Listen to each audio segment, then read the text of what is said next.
So పనులు ఎలా జరుగుతున్నాయి సార్? ఏమన్నా విజిట్ చేశారా అటు? ఎట్లున్నాయి See, పనులు ఎలా జరుగుతున్నాయి ఏంటి అనే దాని మీద టెండర్లు ఇచ్చారు? 60,000 కోట్ల రూపాయలకు ఇప్పుడు టెండర్లు పిలిచారు.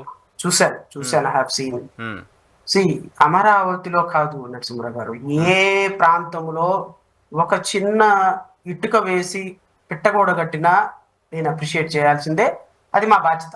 చేయాలి, అంత డెవలప్మెంట్ అప్రిషియేట్ చేయాల్సిందే. ఎక్కడ జరిగినా, అది ఏ ప్రాంతంలో జరిగినా. అమరావతిలో జరగలేదని మసిగుడ్డ కాల్చి ముఖాన్ని పడేసే వ్యవస్థ మాది కాదు. నేను చేయలేను అసలు. ఉమ్, అలా చేసేవాడిని అయితే బహుశా ఎప్పుడో ఈ పార్టీకి మినిస్టర్ గాను ఎమ్మెల్యేగా ఉండేవాడిని, నాకు అవును తెలియదు. అవును అవును. కానీ కానీ నేను, నా అభిప్రాయం ఏంటి అంటే, వీళ్ళు అనుకున్న స్థాయిలో, అంటే విధ్వంసం జరిగి 5 సంవత్సరాలు అమరావతి అలాగా స్టాగ్నెట్ గా డెవలప్మెంట్ ఉన్న స్థాయిలో ఉమ్, నుంచి 1 year వరకు వీళ్ళు చేసింది ఏంటి అంటే కంపలు కొట్టించగలిగారు, చెత్త కుప్పలు. ఉమ్, అది కూడా సగం సగమే. ఉమ్, ఉమ్, ఇప్పుడు ఈ రోజు డబ్బులు పెట్టుకొని కూర్చొని అమరావతిలో డెవలప్మెంట్ స్టార్ట్ చేస్తే, ఉమ్. నరసింహరావు గారు, it will take at least 10 years constructions complete అవుతాం. ఆ, ఇప్పుడు ఒక 500 కోట్లు 600 కోట్లు ఒక ఒక పెద్ద బిల్డింగ్, ఒక సెక్రటేరియట్ భవనం పర్మనెంట్ బిల్డింగ్ కట్టాలి అంటే 500-600 కోట్లు అవుతాయి. ఇప్పుడు తెలంగాణలో ఎంత అయింది? అవును, 680 కోట్లు మా దగ్గర. ఎన్ని సంవత్సరాలు పట్టింది అది కట్టడానికి, మీరు చెప్పండి. అవును, 2 years పట్టింది కదా సార్. అంత సంపన్నమైనటువంటి రాష్ట్రంలో డబ్బులన్నీ దగ్గర పెట్టుకుని కూర్చుంటే ర్యాపిడ్గా కడితే 3, స్పీడ్గా. 4-5 సంవత్సరాలు పడుతుంది. ఆల్రెడీ 1 year అయిపోయింది. ఇప్పుడు మీరు కట్టిన భవనాలు బిల్డింగ్ ఓపెన్ చేసే పరిస్థితి కూడా ఉండదు. రెండోది ఏంటి అంటే, వీళ్ళకి ఒక ప్రాథమికమైనటువంటి ఒపీనియన్కి వచ్చేసారు. ఏమని? సూపర్ 6 అమలు పరిచిన, లక్షల కోట్ల రూపాయలు అప్పు తెచ్చి ప్రజలకు పెట్టినా, వీళ్ళకి ఇచ్చిన హామీలు అమలు పరిచిన, వీళ్ళకి రాష్ట్రాన్ని డెవలప్ చేసి ఇచ్చిన, వీళ్ళు మనకు ఓటేయరు. ఓకే. ఎందుకు? 2014 తర్వాత 19 ఎక్స్పీరియన్స్ ఉంది వీళ్ళకి. మళ్ళీ 2024లో జగన్మోహన్ రెడ్డి ఎక్స్పీరియన్స్ కూడా వీళ్ళకి ఉపయోగపడుతుంది. ఇలా 3,00,000 కోట్లు, 3,40,000 కోట్ల రూపాయలు, 3,00,000 కోట్ల రూపాయలు డైరెక్ట్ బెనిఫిట్ సిస్టమ్ ద్వారా ప్రజలకు డబ్బులు వేసినా కూడా వీళ్ళు మనకే ఓటేశారు. ప్రజలు గొర్రెలు, వీళ్ళకి ఎమోషన్స్ కావాలి అంతే, వీళ్ళకి డెవలప్మెంట్ అవసరం లేదు, వీళ్ళకి డబ్బులు వేసినా మర్చిపోతారు వీళ్ళు అనేటువంటి ఒక ఒపీనియన్కి వచ్చేసి వీళ్ళు అదర్ దాన్ మిగతా కార్యక్రమాల మీద కాన్సన్ట్రేషన్ చేస్తున్నారు. ఎలక్షన్ మేనేజ్మెంట్, రేపొద్దున ఎలక్షన్కి 10,000 ఎట్లా ఇవ్వాలి ఓటుకి, ఎవడెవడిని దగ్గరికి చేర్చుకోవాలి, ఎమోషనల్కి ఎలా వెళ్ళాలి, ఈ తప్ప వాస్తవంగా డెవలప్ చేయాలని వాళ్ళ మనసులో లేదు. Okay okay okay.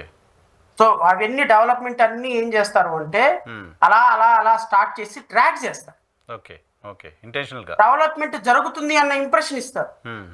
దాంట్లో తెలుగుదేశం అండ్ మీడియా చాలా తిట్ట, వాళ్ళని అసలు కొట్టిన పిండి. అవును అవును అవును. మా వాళ్ళు ఎంత చక్కగా అంటే, ప్రజలకు సంబంధించిన ఒక్క అంశం మాట్లాడు. ABN TV5 ప్రజలకు సంబంధించిన ఒక్క అంశం మాట్లాడరు. మొన్నటి వరకేమో ప్రజల ఎజెండా, ఇప్పుడేమో ప్రభుత్వ agenda, party agenda, purely Telugu Desam party agenda. నేనేమంటానంటే, సాక్షిలాగా మీరు కూడా లోగో పెట్టేసుకోండి చంద్రబాబు నాయుడు గారు. గొడవే లేదు, ఇంకా అసలు గొడవే లేదు. అసలు మీరు మాట్లాడు. సాయంత్రానికి ప్రభుత్వాన్ని మోసే కార్యక్రమాలు దిగ్విజయంగా చేస్తున్నప్పుడు ప్రజల తరపున ప్రజల గొంతుకుగా మాట్లాడే హక్కు మీకు లేదంటున్నాను. ఈ రాష్ట్రంలో ఇన్ని వేల ఇన్సిడెంట్లు జరుగుతుంటే సూపర్ 6 అమలు గురించి ఎందుకు మాట్లాడరండి? ABN TV5 100 రోజుల్లో జగన్ మాట్లాడరు. ఒక చిన్న కార్యక్రమం జరిగితే శ్రీకాకుళంలో ఎక్కడో ఒక చిన్న వ్యక్తికి చిన్నగా పాము కాటేసింది, కలెక్టర్ రాలేదు, పాము కాటేసింది SP రాలేదని సాయంత్రానికి మా చేత డిబేట్లు పెట్టించి పెద్ద 2-3 గంటలు ఆర్గనైజ్ చేసేవాళ్ళే ప్రజల ఎజెండాతోటి. ప్రజల ఎజెండాతో పనిచేసినంత వరకు మిమ్మల్ని నేను మీడియా అంటాను. మీరు ప్రజల ఎజెండాతో పని చేయకుండా ఈ రోజు ప్రభుత్వ ఎజెండాతో పనిచేస్తున్నప్పుడు నేను మాఫియా అనాల్సి వస్తుంది మిమ్మల్ని. Party agenda. ఎందుకు అంటే, ఈ సంవత్సరంలో కనీసం ప్రజలకు సంబంధించిన ఒక్క ఎజెండా, ప్రజలకు సంబంధించినటువంటి ఒక్క సమస్య, ప్రజలకు సంబంధించి మొన్న అంతమంది చనిపోయినారు, డిబేట్లు ఎందుకు పెట్టలేదండి మీరు? ప్రజలు కాదా చచ్చిపోయింది? సింహాచలంలో చచ్చిపోయింది ప్రజలు కాదా? అక్కడ అధికారుల మీద యాక్షన్ తీసుకోమని అన్నారా? కాంట్రాక్టర్ కట్టండి రా బాబు అంటే కట్టేమని కట్టు అని భయపెట్టి. ఏమంటానంటే, ఈ ప్రజల యొక్క డెవలప్మెంట్ యాక్టివిటీస్ అన్నింటినీ కూడా ట్రాక్ చేస్తూ అన్ని మిడ్లోకి తీసుకొచ్చి వదిలేస్తారు. సో మీరు మళ్ళీ మాకు అధికారం ఇస్తే ఇవన్నీ డెవలప్మెంట్స్ స్టార్ట్ అవుతాయి. లేకపోతే లేదంటే మళ్ళీ జగన్ వచ్చేసారంటే మొత్తం ఆపేస్తాడు. ఇది పొలిటికల్ గా ఒక ఒక ఒక గేమ్. మ్మ్, మ్మ్, మ్మ్, సో ఈ గేమ్ లో ఖచ్చితంగా వాళ్ళు సక్సెస్ అవుతారని నేనైతే అనుకుంటున్నా. బట్ మ్మ్, ఏది ఏమైనా నేను అనుకోవటం, మ్మ్, ఎన్ని కుప్పిగంతులు వేసినా, మ్మ్, ఎన్ని నక్కజిత్తులు మాట్లాడినా, ఎన్ని రాజకీయ చతురత ప్రదర్శించినా, మ్మ్. 2029లో తెలుగుదేశం పార్టీ భూస్థాపితం, along with Pawan Kalyan, along with Janasena and Bharatiya Janata party. మీరు రాసి పెట్టుకోండి. ఈ రాష్ట్రంలో ఆ మూడు పార్టీలు అనేవి చరిత్రగానే మిగిలిపోతాయి. ఏ- ఏ- ఇక అధికారంలోకి వచ్చే ప్రసక్తి ఉండదు. మ్మ్, మ్మ్, మ్మ్, మ్మ్. చూద్దాం. ఎందుకు ఉండరు అంటే ఆ, 2029 తర్వాత చంద్రబాబు నాయుడు గారు ఖచ్చితంగా ఆయన ఇంటికే పరిమితం అవుతారు. మ్మ్, రాజకీయంగా యాక్టివ్గా ఉండరు. సార్. బహుశా ఆయనకి 80 సంవత్సరాల పైన వచ్చుతాయి కాబట్టి మ్మ్, మ్మ్, దాన్ని పార్టీని మోసే బాధ్యత నారా లోకేష్ గారి మీద పడుతుంది. మ్మ్, పార్టీని మోసే బాధ్యత 2029 ఎలక్షన్ ఆయన మీదే పడుతుంది. మ్మ్. సో నారా లోకేష్ గారు ఏ విధంగా పార్టీని నడిపిస్తారు ఏంటనేది నాకంటే తెలుగుదేశం కార్యకర్తలకు ఎక్కువ తెలుసు. ఎందుకు సో, ఇప్పుడు ఖచ్చితంగా- నాకు ఎవరో ఫ్రెండ్ చెప్పారు తెలుగుదేశం పార్టీలో ఈ మహానాడు తర్వాత ఆయన పార్టీ వర్కింగ్ ప్రెసిడెంట్ గాను ఎగ్జిక్యూటివ్ ప్రెసిడెంట్ సంథింగ్ ఏదో అనౌన్స్ చేస్తారంట తెలుగుదేశం పార్టీకి. ముఖ్యమంత్రిని చేసుకోమనండి, మాకు మంచిదే కదా, మ్మ్. రాష్ట్ర ప్రజలకు మంచిదే కదా. ఇంకో 4 సంవత్సరాల తర్వాత ఏమవుతుంది? నేను చెప్తున్నాను కదా, మ్మ్. అంబటి రాంబాబు వాళ్ళు వార్నింగ్లు ఇస్తున్నారు. మ్మ్, నారా లోకేష్ అనేటువంటి వ్యక్తి రెడ్ బుక్ రాజ్యాంగానికి ఆద్యుడు. మ్మ్. No doubt. రెడ్ బుక్ రాజ్యాంగం ఆద్యం పోసి రెడ్ బుక్ రాజ్యాంగం రాసిన నారా లోకేష్ మ్మ్, ఉత్తర కొరియాలో కిమ్ ఎవరో ఉన్నారు కదా, కిమ్ కిమ్ కిమ్ కిమ్ ఉన్నారు కదా, అవును.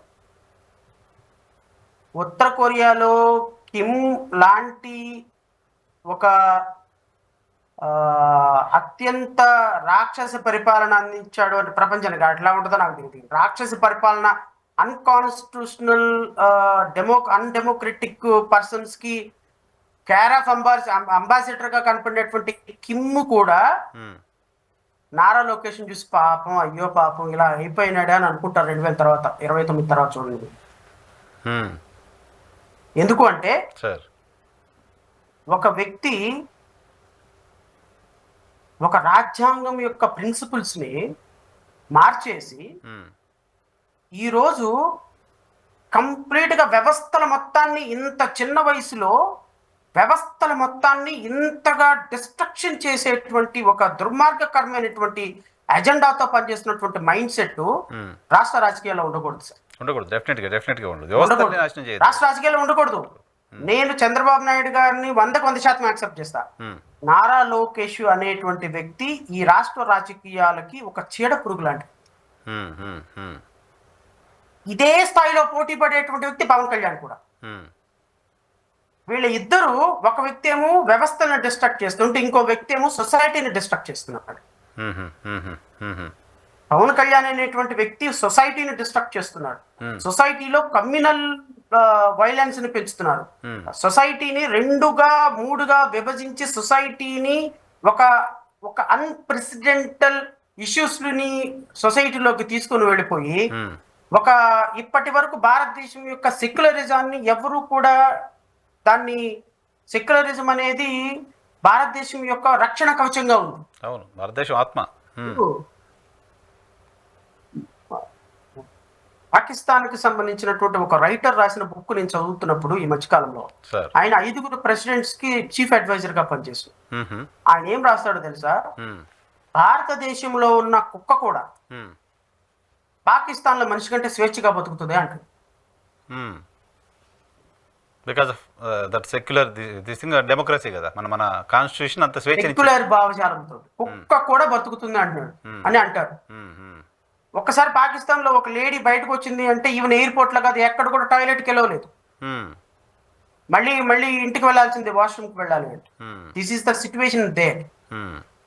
ఇంత దుర్మార్గ పరిస్థితుల్లో పాకిస్తాన్ బ్రతుకుతుంది అన్న, అలాంటి పరిస్థితికి కారణం ఏంటంటే ఆ దేశంలో మతాన్ని రెచ్చగొట్టడం, భారత జాతి మీద, భారతీయుల మీద విషాన్ని చిమ్మటం, డెవలప్మెంట్ మీద, శానిటేషన్ మీద, పిల్లల చదువుల మీద, హెల్త్ మీద కాన్సన్ట్రేషన్ చేయకుండా ఇవన్నిటిని మర్చిపోయేటట్టు చేసి పాకిస్తాన్ ప్రజలకు భారతదేశం మీద విషయాన్ని చిమ్ముతూ ఉంటారు. ఈ రాష్ట్రంలో పవన్ కళ్యాణ్ గారు కూడా ఆయన ఉప ముఖ్యమంత్రిగా ఈ రాష్ట్రంలో సనాతన ధర్మం అని ముస్లిమ్స్ ని క్రిస్టియన్స్ ని విభజించి ఈ రాష్ట్రంలో సెక్యులర్ భావజాలానికి తూట్లు పొడుస్తున్న విధానం ఉంది చూశారు. Most unfortunate. అండ్ భవిష్యత్తులో ఇది ఒక ఒక ఒక దుర్మార్గకరమైనటువంటి పరిస్థితులకు నాంది పలుకుతుంది. ఇది ఇప్పుడు అర్థం కాదు. నారా లోకేష్ చేసినటువంటి డిస్ట్రక్షన్ వ్యవస్థలు ఎలా డిస్ట్రక్షన్ అవుతున్నాయో నేను మీకు ఒక మాట చెప్తా. ఇది కూడా నేను చెప్పి తీరాలి మీకు. డిఎస్సి మీద మేము డిఎస్సిలో అవకతవకల మీద డిఎస్సిలో కొన్ని లక్షల మంది పిల్లలు అన్యాయం అయిపోతున్న విధానాల మీద నేను ఎక్స్పెషల్లీ ఒక 10 కేసులు వేసుకుంటా. అవును, వేసారు కేసులు మీరు. ఒక్క కేసు కూడా నెంబర్ కానివ్వలేదు. ఒక్క కేసు బెంచ్ మీదకి రాలేదు వెకేషన్ వరకు. నారా లోకేష్ గారు చెప్పింది నాకు గుర్తుంది. ఈ అకాడమిక్ ఇయర్ నుంచే కొత్త టీచర్లు కొత్త డిఎస్సి సంబంధించి ఒక్క కేసు బెంచ్ మీదకి రాలేదు. ఒక్క కేసు హీరింగ్ కి రాలా. వెకేషన్ వరకు పర్పస్ఫుల్ గా మరి ఎలా మేనేజ్ చేశారో ఏమో నాకైతే తెలియదు. కానీ ఒక్క కేసు కూడా నెంబర్ అయిన ఏ ఒక్క కేసు, ఎందుకు అంటే దాంట్లో పక్కా లా ఉంది. కేసు వచ్చింది అంటే ఖచ్చితంగా the court is bound to pass order because already covered orders ఇవన్నీ. ట్రైబల్ వెల్ఫేర్ లో ఉన్న 3000 పోస్టులు తీసుకెళ్లి జనరల్ డిఎస్సీలో కలిపారు. కలపడానికి లేదు, ఐటీడీఏ వాళ్ళు మాత్రమే చేయాలి. ఆల్రెడీ ఇంతకు ముందు అది ఇదే కోర్టు చెప్పింది, డైరెక్షన్ ఇచ్చింది అట్లా కలపొద్దు అని. అలాంటి కేసెస్ ఆఫ్ చేశారు. ఆఫ్ చేసి నారా లోకేష్ ప్రౌడ్ గా చెప్తున్నాడు, వీళ్ళు లీగల్ గా ఎన్ని కేసులు వేసి మమ్మల్ని ఆపడానికి ప్రయత్నం చేశారో వాటన్నిటి మేము సమర్థవంతంగా తిప్పికొట్టాము. సుప్రీంకోర్టు దాకా కూడా వెళ్ళారు డిఎస్సీని ఆపడానికి. మాకేం అవసరం అండి ఆపటానికి? అరే చట్టం ముందు మీరు వేసినటువంటి నోటిఫికేషన్ చట్టం ప్రకారం లేదని మేము వెళ్ళాము. మా వాదన విని కోర్టులో మీ వాదన పసలేదా మేము ఇవ్వమని చెప్పి చెప్పించాలి. అంతేగాని ఫెయిర్ గేమ్ ఆడాలి. కానీ బ్యాక్ డోర్ గేమ్స్ ఏంటంటే, అండ్ మోస్ట్ అన్ఫార్చునేట్ ఏంటి అంటే judiciary also cooperated with the government. Number చేయకుండా, హీరింగ్ వినకుండా, విన్నా కూడా ఏ విధమైనటువంటి ఆర్డర్లు పాస్ చేయకుండా court also, high court also is siding with the government. నష్టపోతుంది ఆ వర్గాలకు సంబంధించిన ప్రజలు కదా, యువకులు కదా, నిరుద్యోగులు కదా. అంటే గవర్నమెంట్ క్లైమ్ ప్రౌడ్లీ ఎస్ మేము డిఎస్సి కేసులను సమర్థవంతంగా ఏ కేసును బెంచ్ మీదకి రాకుండా చేయగలిగామని. Whose fault is this? ఎవరేమనుకుంటారంటే కుర్రాళ్ళు ఈ వ్యవస్థ, ఈ దేశంలో న్యాయ వ్యవస్థ కూడా ఈ విధంగా ప్రభుత్వానికి సపోర్ట్ చేసిందనే ఇంప్రెషన్ వచ్చేసింది అనుకోండి, అల్టిమేట్ గా democracy will lose their hope. కాస్త హోప్ ఉంది న్యాయ వ్యవస్థపైన కదా. People will lose hope on the system. మాలాంటి వాళ్ళకి ఎటు పోయింది, కనీసం ప్రజల ద్వారా ఉండాలి కదా.